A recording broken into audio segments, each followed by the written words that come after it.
അങ്ങനെ എല്ലാവർക്കും ഇങ്ങനെ കൊടുക്കുകയാണ്.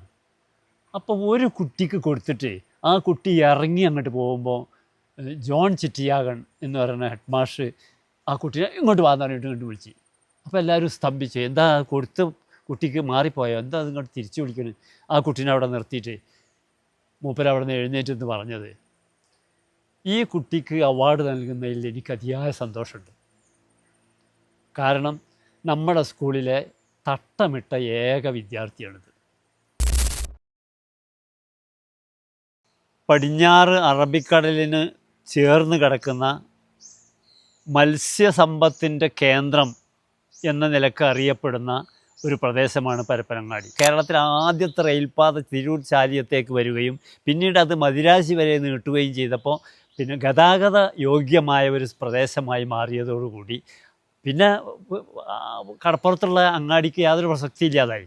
കാരണം ഗതാഗതങ്ങളൊക്കെ വണ്ടി മാർഗമായി. പിന്നെ ഗതാഗതം പിന്നെ തീവണ്ടി മാർഗത്തിലുള്ള സഞ്ചാരം വളരെ സൗകര്യപ്രദമായി വന്നു. പിന്നീട് മറ്റ് റോഡുകളും ടിപ്പു സുൽത്താൻ്റെ കാലത്തെ സൈന്യ നീക്കങ്ങൾക്ക് വേണ്ടിയിട്ടാണ് പരപ്പനങ്ങാടിയിൽ യഥാർത്ഥത്തിൽ റോഡുണ്ടായത്. റോഡ് എന്ന സംവിധാനം ഉണ്ടായത് ടിപ്പു സുൽത്താൻ അദ്ദേഹത്തിൻ്റെ സൈന്യങ്ങൾക്ക് വേണ്ടി പിന്നെ യാത്ര ചെയ്യാനുള്ള സൗകര്യത്തിന് വേണ്ടി ഉണ്ടാക്കിയതാണ്. അത് ചെമ്മൺ പാതകളാണ് റോഡൊക്കെ. അപ്പോൾ പിന്നെ ആ നിലക്ക് പരപ്പനങ്ങാടി അറിയപ്പെടുന്നത്. ഇപ്പോൾ പിന്നെ ഈ കോവിലകം എന്ന് പറയുന്നത് ഒരുപാട് പിന്നെ അവകാശികളുടെ ഒരു പിന്നെ ഭൂമിയാണ്. അതുകൊണ്ട് തന്നെ അത് ഒന്നും ചെയ്യാൻ വയ്യാതെയായിരുന്നു ഈ കാലം വരെ നിന്നിരുന്നത്. ഇപ്പോൾ അതിൻ്റെ പിന്നെ ഭാഗങ്ങളൊക്കെ സ്വകാര്യ വ്യക്തികൾക്ക് പതിച്ചു കൊടുത്തിട്ട് അവിടെ അവരൊക്കെ വീടെടുത്ത് ഇപ്പോൾ യഥാർത്ഥത്തിൽ ആസ്ഥാനത്ത് ഒരു പിന്നെ എവിടെയെന്ന് അന്വേഷിച്ച് പോകുന്നവർക്ക് ജീർണിച്ച ഒരു കെട്ടിടം മാത്രം നിലനിൽക്കുകയാണ്. യഥാർത്ഥത്തിൽ അന്നത്തെ രാജാവിൻ്റെ ഒരു ആസ്ഥാനം എന്ന നിലക്ക് സാമൂഹ്യക്ഷേമ വകുപ്പും പിന്നെ പുരാവസ്തു ഗവേഷണ വകുപ്പും ഒക്കെ ആരെങ്കിലുമൊക്കെ ഏറ്റെടുത്തിട്ട് അതങ്ങനെ തന്നെ നിലനിർത്തേണ്ടതാണ്. ഇപ്പോൾ പിന്നെ വളരെ സമീപഭാവിയിൽ ഒന്നായിട്ട് ഇടിഞ്ഞു പൊളിഞ്ഞ് വീണിട്ട് അങ്ങനെ ഒരു സാധനം ഉണ്ടായിരുന്നില്ല എന്ന് അല്ല ഉണ്ടായിരുന്നു എന്ന് പോലും ആർക്കും അറിയാത്ത വിധത്തിൽ നഷ്ടപ്പെട്ടു പോകേണ്ടതാണ്. അതില്ലാതാക്കാൻ വേണ്ടിയിട്ട് അതിൻ്റെ ജിയോളജി വകുപ്പൊക്കെ കൂടിയിട്ട് ചെയ്യേണ്ടതാണ്. അതിനെന്താ കാരണം വെച്ചാൽ അത് തൊടാൻ വയ്യാത്തൊരു മുതലായി മാറിയിട്ടുണ്ട്.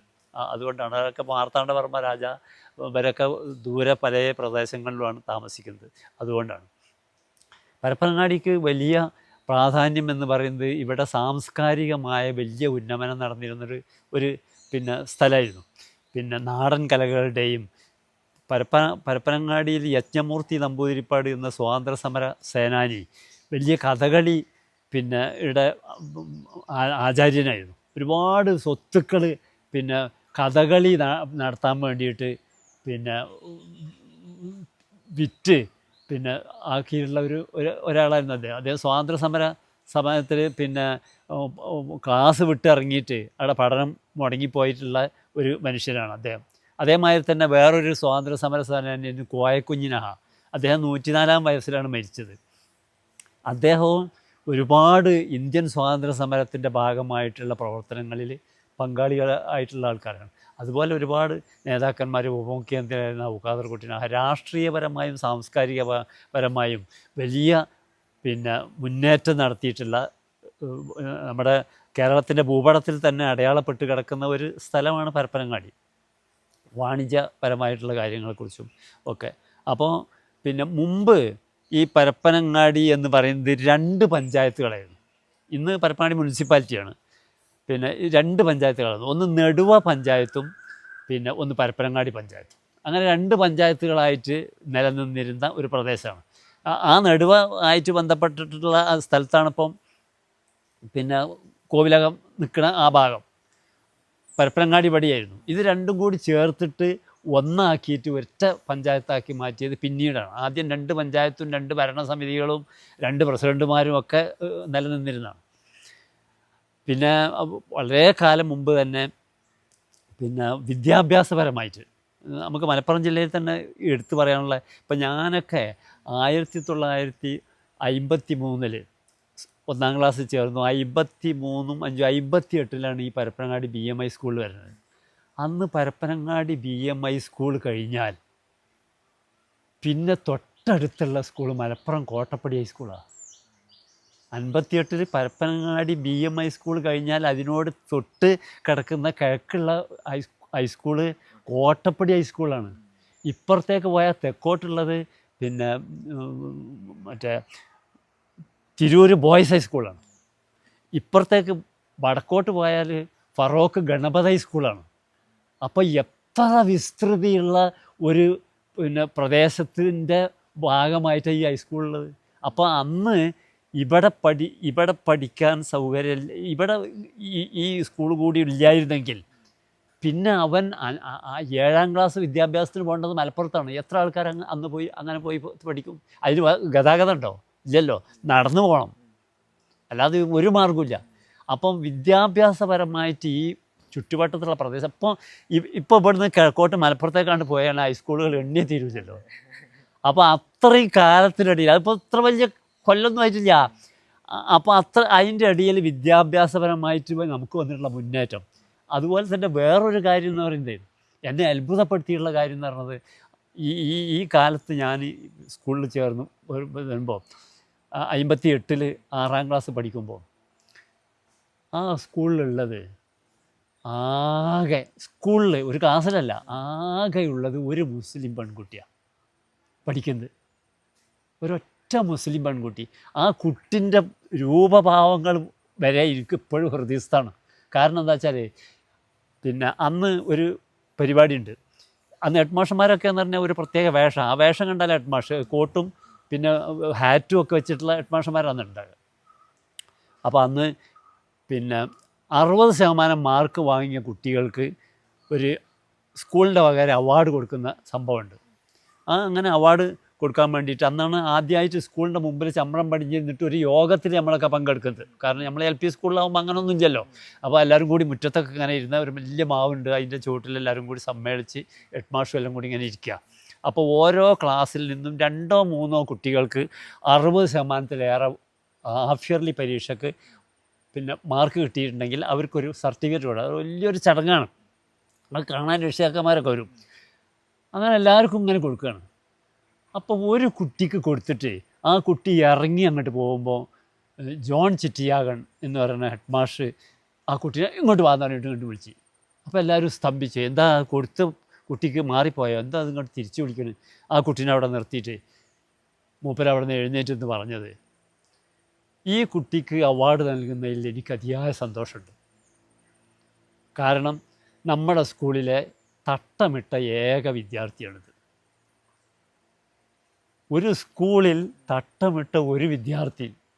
എന്നാൽ ആ കുട്ടിയെ യഥാർത്ഥത്തിൽ പരപ്പനങ്ങാടിക്കാരല്ലല്ലോ, അതതിൻ്റെ രസം.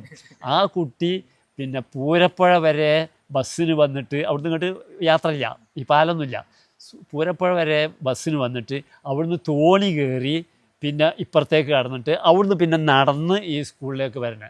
തിരിച്ചു പോകാൻ ആ കുട്ടിക്ക് നല്ല സുഖമാണ്. കാരണം എന്താ വെച്ചാൽ ഇവിടുന്ന് പിന്നെ വണ്ടിക്ക് ലോക്കലിലാണ്ട് കയറിയാൽ താന്നൂരെത്തി. താന്നൂരാണ് ആ കുട്ടീൻ്റെ സ്ഥലം. അപ്പോൾ ഏക ഒരു കുട്ടി 58 ഈ സ്കൂളിലുണ്ടായിരുന്നു. ഇന്നത്തെ സ്ഥിതി എന്താണെന്നറിയോ? ഇന്ന് സ്കൂൾ വിട്ടാൽ മലവെള്ളപ്പാച്ചിൽ പോലെയാണ് മുസ്ലിം കുട്ടികൾ പോകുന്നത്. വിദ്യാഭ്യാസത്തിന് വേണ്ടിയിട്ട് ഒരുപാട് സേവനമനുഷ്ഠിച്ചിട്ടിൻ്റെ ഫലം ഇപ്പോഴത്തെ തലമുറ അനുഭവിച്ചുകൊണ്ടിരിക്കുകയാണ്.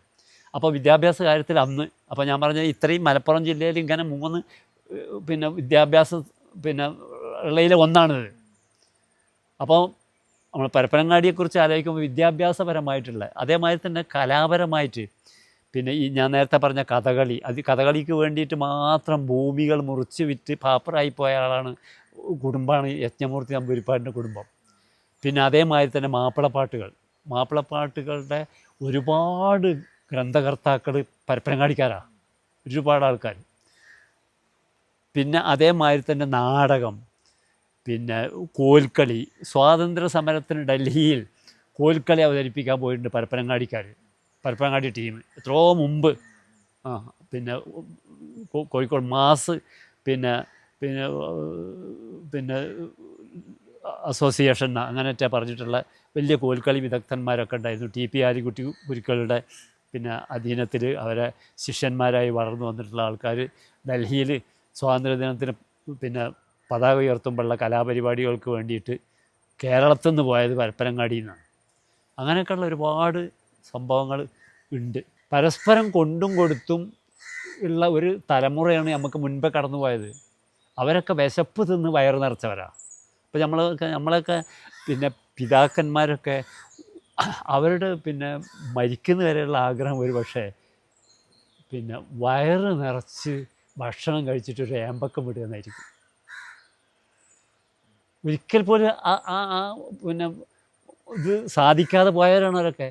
ഇന്ന് അവരുടെ പേരക്കുട്ടികളൊക്കെ അവർക്കും ഭക്ഷണം വേണ്ടല്ല, വിശപ്പ് തന്നെ അവർക്ക് അറിയില്ലല്ലോ. ആ ഒരു ഇതിലേക്ക് മാറി. അവർക്ക് വേണ്ട, വിശക്കിന് എന്താ ഈ വിശപ്പ് എന്നുള്ളത് അവർക്ക് മനസ്സിലായില്ല.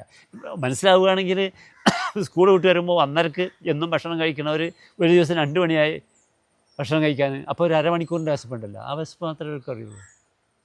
മുൻ തലമുറയൊക്കെ കൈ കഴുകിയിട്ട് അപ്പം തന്നെ വിശക്കണ വിശപ്പ് ആലോചിച്ചോ. കാരണം എന്നാൽ ഒരിക്കൽ പോലും കൈ കഴുകുമ്പോൾ വിശപ്പ് തീർന്നിട്ടല്ല കൈ കഴുകിയത്. ആ ഒരു ഇതിലേക്ക് വന്നു. അപ്പോൾ അതൊക്കെ അത്രയും ഒരു വലിയൊരു പിന്നെ എന്താ പറയുക, നിയമത്ത് ഉണ്ടാകുമ്പോൾ അതിന് സ്തുതിക്കേണ്ട ഒരു ഇതിലാണ് മനുഷ്യവർഗം മുഴുവൻ. ഇതൊക്കെയാണ് പരപ്പനങ്ങാടിയുടെ നമ്മൾ പിന്നെ അറിഞ്ഞിരിക്കേണ്ട കാര്യങ്ങളിൽ ഉള്ളത്.